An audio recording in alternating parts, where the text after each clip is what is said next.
Following the release of a controversial U.S. Senate report exposing the brutal treatment of terrorist suspects by the CIA, the agency's director has now spoken out in defense of his agency. To tell us more about the story and others, Paul Lee is joining us from the News Center. Paul, there's been widespread condemnation of this intelligence agency from the White House to even the UN. How did the CIA chief defend these actions?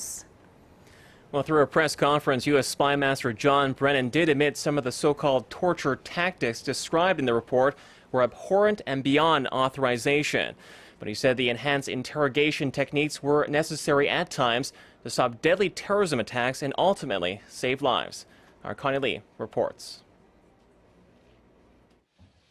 The director of the CIA defended his agency in a rare TV press conference on Thursday. The detention and interrogation program produced useful intelligence that helped the United States thwart attack plans, capture terrorists, and save lives. According to John Brennan, that includes useful information that led to the death of Osama bin Laden. However, on the question of whether some of that information was obtained without the use of brutal torture sessions or enhanced interrogation techniques, otherwise known as EITs, Brennan said that was unknowable. Let me be clear.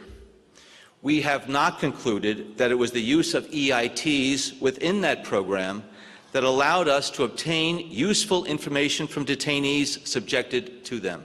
The director's statements come just 2 days after the U.S. Senate released a report that said the CIA acted more brutally in its torture techniques of detainees after the 9/11 attacks than it previously acknowledged.